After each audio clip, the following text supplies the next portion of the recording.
समादरणीय धार्मिक सज्जन वृंद, वंदनीय मातृशक्ति।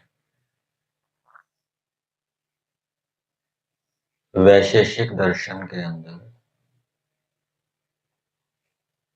पृथ्वी के कर्म की चर्चा आई।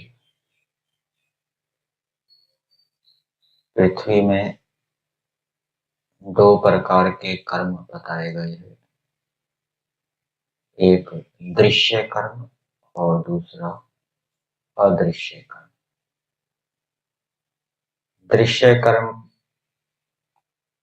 भूस्खलन, भूकंप आदि के रूप में बताए गए हैं, और पृथ्वी का जो अदृश्य कर्म है, अपनी धुरी के चारों ओर घूमना, सूर्य के चारों ओर चक्कर लगाना, ये पृथ्वी का अदृश्य कर्म है। और इनके कारण भी बताए गए। भूकंप क्यों आता है और पृथ्वी अपने अक्ष के चारों ओर या सूर्य के चारों ओर क्यों घूमती है। तो भूकंप का कारण बताया है भूस्खलन आदि का, कि नोदन अभिघातात, कोई भारी पदार्थ का धक्का, भारी पदार्थ पृथ्वी के ऊपर गिरे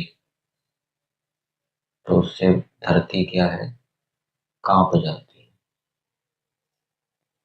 और दूसरा, पृथ्वी के अंदर जो पदार्थ मिले हुए हैं उनके आपस में मिलने से भी भूकंप आ जाता है। और पृथ्वी का जो अदृश्य कर्म है, सूर्य के चारों ओर घूमना, इसका कारण बताया गया है अदृष्ट, अदृष्ट कारिकम। ये अदृष्ट के कारण पृथ्वी सूर्य के चारों ओर घूमती है। अदृष्ट का एक अर्थ वेग किया जाता है।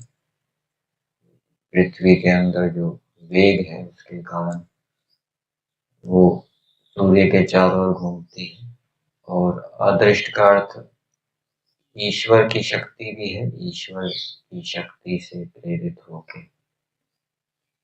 पृथ्वी सूर्य के चारों ओर घूमती है। ऐसे ही वायु का कर्म भी बताया गया है। वायु का कर्म क्या है, वो तिर्यक टेढ़ी चलती है और हर समय चलती रहती है। तो उसका कारण वायु की अपनी निज शक्ति है, उसके कारण वो हमेशा चलती रहती है या टेढ़ी चलती है। अग्नि का भी कर्म बताया है। अग्नि का कर्म क्या है, ऊपर की ओर जाना। जल का कर्म भी बताया गया है। जल का कर्म है नीचे गिरना। तो ये विशेषताएं, शक्तियां परमेश्वर ने इन पदार्थों के अंदर स्थापित की है, जिनके कारण ये अपने अपने कर्म करते हैं। इसी प्रकरण में, प्रसंग में मन का कर्म भी बताया गया। मन का कर्म क्या है?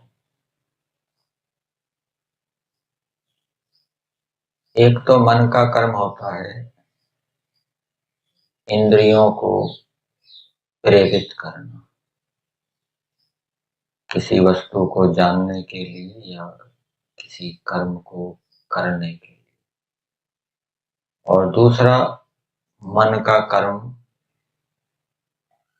बताया गया है कि जो हम भोजन खाते हैं, खान पान आदि का सेवन करते हैं, उसका रस, रक्त, मांस, मेद आदि बनाना, शरीर के अंगों का निर्माण करना, हड्डियों का निर्माण करना, ये मन का कर्म है। इसी प्रकार से गर्भस्थ बालक होता है, उसके अंगों का निर्माण करना, उसका शरीर कैसे बनाना है, हाथ पैर कैसे बनाने हैं, सुंदर बनाना है, कुरूप बनाना है, आदि आदि।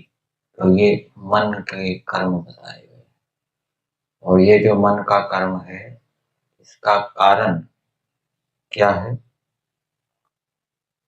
जैसे पृथ्वी के कर्म का कारण क्या था? अदृष्ट था, अथवा नोदन अभिघात था, धक्का था। इसी प्रकार से मन के कर्म का कारण है अदृष्ट।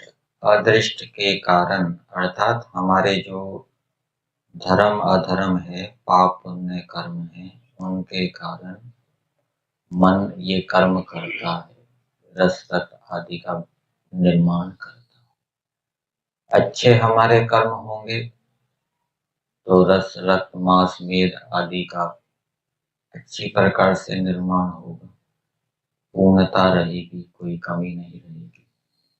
इसी प्रकार से जो गर्भस्थ बालक है, उसके यदि अच्छे कर्म होंगे तो मन के माध्यम से उसके शरीर के अंग प्रत्यंगों का अच्छी प्रकार से निर्माण होगा, वो स्वस्थ होगा, पुष्ट होगा। और यदि अच्छे कर्म नहीं होंगे तो रोगी होगा, दुर्बल होगा। ऐसे ही जो मनुष्य शरीर है, उनमें भी समझना चाहिए, जो अच्छे कर्म करेंगे तो ये मन रस रक्त आदि का निर्माण अच्छी प्रकार से करे।